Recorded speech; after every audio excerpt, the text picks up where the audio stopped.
میں ہوں منظور آخوند اور آپ دیکھ رہے ہیں دا بک بوفے۔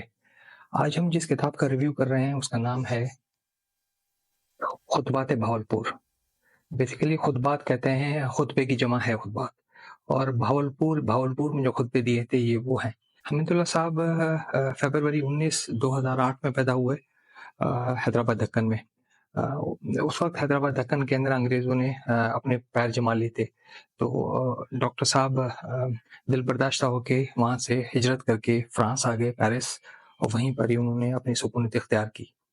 ان کا انتقال دسمبر 17 2002 میں ہوا۔ بیسیکلی یہ جو کتاب ہے یہ ان کے 12 خطبے ہیں جو کہ انہوں نے بہاولپور میں دیے، خطبے لیکچرز انہوں نے دیے۔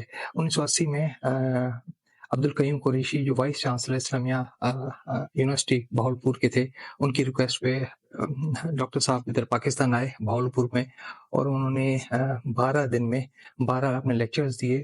عصر سے لے کے مغرب تک وہ ایک لیکچر دیا کرتے تھے، اور مغرب سے لے کے عشاء کے درمیان ان کے جو سوالات تھے لیکچر کے بارے میں وہ لیا کرتے تھے۔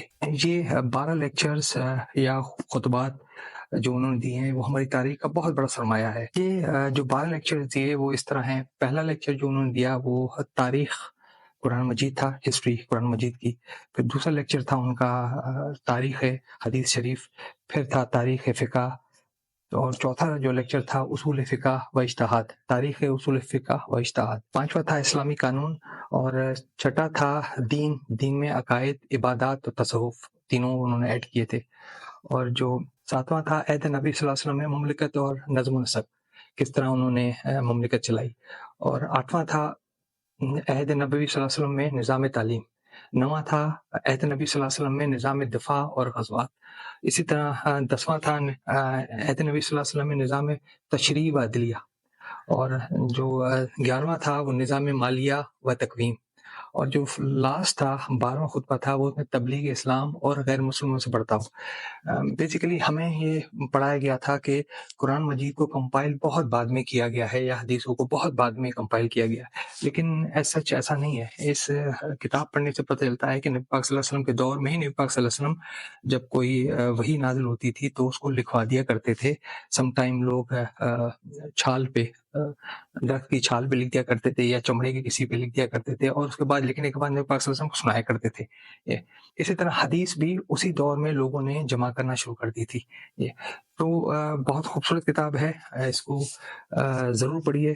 یہ بیسیکلی کتاب ہمارے پی ڈی تھے کرنل منصور، میں ڈی ایچ میں کام کرتا تھا، وہ ہمارے پی ڈی تھے فیز 8، تو انہوں نے مجھے ایک مرتبہ یہ کتاب ریکمینڈ کی تھی۔ پھر میں نے جب کتاب خریدی، اس کو پڑھا، بہت خوبصورت، بہت نالجبل بک ہے۔ میری ریکمنڈیشن اس کتاب کے لیے ہے، آپ ضرور کتاب کو پڑھیے۔ جہاں تک میری یہ شرٹ ہے، Emaar the best brand in the world, یہ best developer, real estate developer ہیں دنیا کے۔ Thank you very much for watching.